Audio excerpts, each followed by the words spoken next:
Hello everyone, this is AskJoshy. I'm here with Reynad from Tempo Storm. How you doing today, Reynad? I'm good, man. I'm good.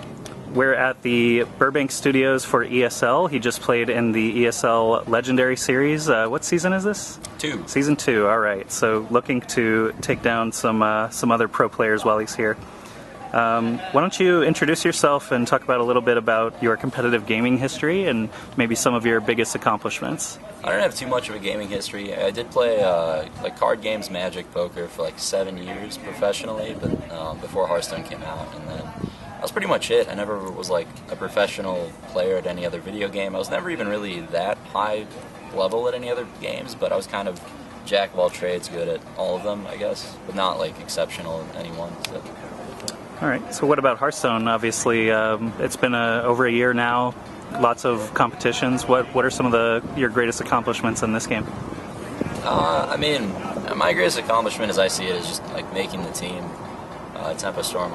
Because I was getting a lot of offers to like join teams. I decided to take this route instead, and I helped a lot of unknown players emerge in the scene early.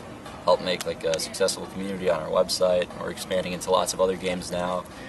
We have like the best Heroes of the Storm team in the world. We have a great North American Counter-Strike team. We have a great fighting game player. We have a FIFA player, and it's just it keeps growing quickly. So that's the thing I'm most proud of. As far as like accomplishments in tournaments, I mean, I have like high finishes here and there, a few tournament wins, but nothing really that is like that exciting for me. Like even if I won a DreamHack, I wouldn't be like that. It would be cool, but I wouldn't. I don't know. It's not a huge deal to me whether I do or don't. So. Yeah, you're just in it for the game itself, just playing while you can, and managing a team's got to be a lot of fun. What are some of the coolest things that you get to do as a team owner? I mean, the most rewarding thing is just like seeing them win in tournaments. I feel a lot better when my teammates win in a tournament than when I win in a tournament myself. Because I don't really care about like whether I win or lose, but if they do, it feels pretty good. So I do a lot of cool stuff. I mean, lots of things I have to micromanage, like moving the guys into the team house, the Heroes of the Storm team. Sometimes I have to do, bigger picture stuff, deciding on like which kind of events we want to host, what direction to take with the website, things like that, like deciding roster changes. So, yeah, it's a pretty crazy job. I've been not sleeping very much since I started doing it, but I mean, it's rewarding. I think it'll definitely pay off in the long run. Awesome. So do you think, if you were to, let's say, win BlizzCon this year and decide to hang it up, do you think you would just continue managing Tempo Storm for the, forever and ever? Yeah, of course. Yeah? I mean, I own it. Yeah. I'm not going to sell it. That's like my long-term career. It's not like something I'm doing for shits and giggles. So, yeah, I'm going to do everything I can to make it successful. And, when I started the brand, I basically just started making a lot of sacrifices when it comes to my own play in Hearthstone for the benefit of the team. So I would take time to do that rather than practicing or doing anything like that. So it's always going to be like a big priority for me. Awesome. It's cool to hear about another aspect of the game other than just playing, but that's exactly what we're going to do now. Let's dig into some actual Hearthstone stuff. So what is it like playing in the North American competitive scene for Hearthstone? If you could just describe it all in a few sentences, what are the biggest takeaways? I'm definitely one of the luckier guys in the North American scene because I can actually afford to fly to the international events, but there aren't a lot of LANs here in NA, which is the hard part. So the NA pros, we mostly play online. They're very good players, but I wish that they had more opportunities to play LANs like this one. Yeah. ESL's carrying the torch right now for North American play, so you guys should be glad to have them. What are some of your favorite experiences that have come from playing Hearthstone as a pro? Two of my favorite moments are from the first Hearthstone LAN ever, which is DreamHack Bucharest. I flew out Gara, announced him on my roster. Like looking at his stream, he had like 15 viewers average. Nobody had heard of this guy, and I watched him win the whole tournament, like playing absolutely garbage decks, and it was like the most rewarding thing ever. And he's continued winning several tournaments with garbage decks since then, so I'm really proud of him for that. That was definitely rewarding. And then the other thing that happened in that tournament is I killed somebody for Xaxes with like a kill command on my own high main, which is a pretty cool play.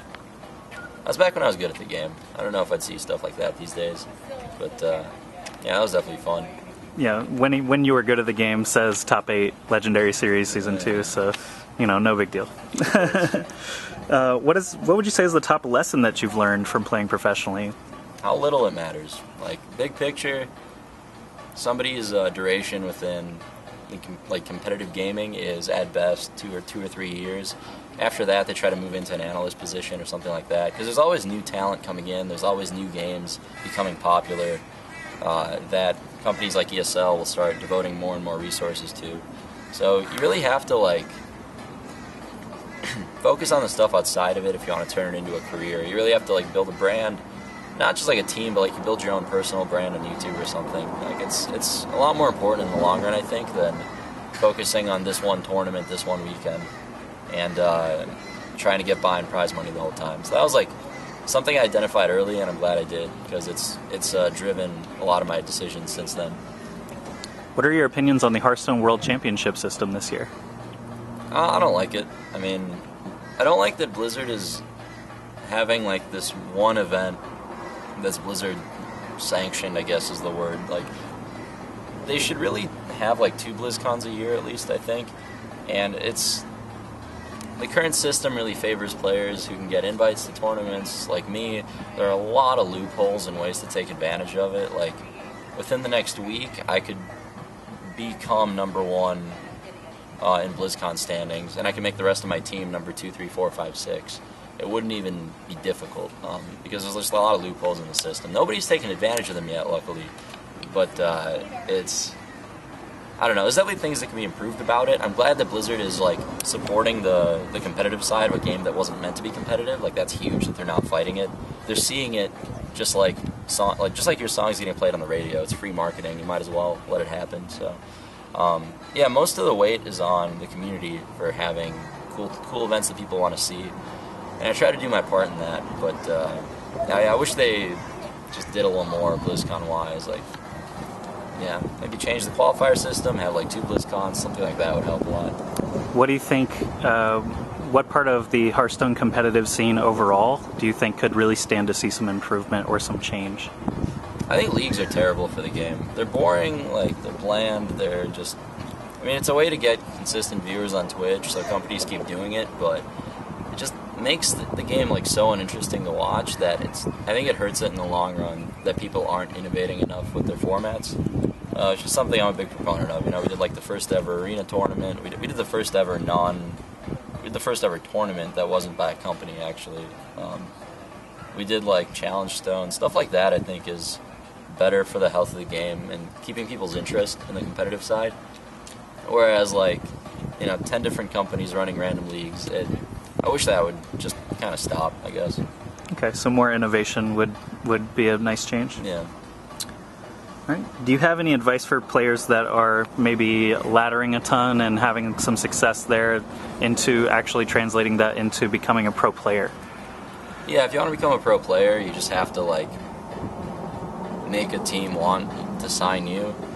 I get 5 emails a week about from random players who are oh, I got top 100 in this region, can I join Tempo Storm? I have a lot of potential, blah blah blah. But it's okay, do you have the contact info of the 99 people higher ranked than you? Or,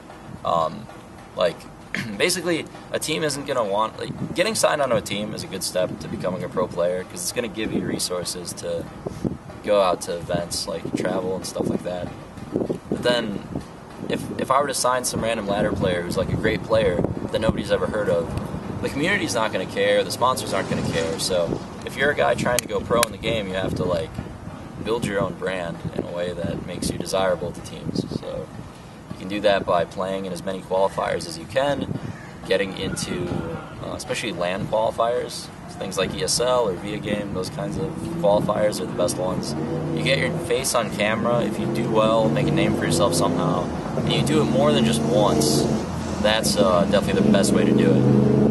Okay, so basically make yourself marketable in addition to playing well. And I guess from here we'll just we'll do an outro. Is there anyone you would like to thank, or sponsors or anything like that? Shout out to G2A, Twitch, Funk, and Namecheap for just supporting the team, helping us do what we do. And yeah, shout out to Gar and Hype, my teammates. We're gonna announce a couple new teammates soon as well. And yeah, shout out to everyone in the organization, the Heroes team, Chris G, Santanu, our FIFA player, and yeah, it's all right.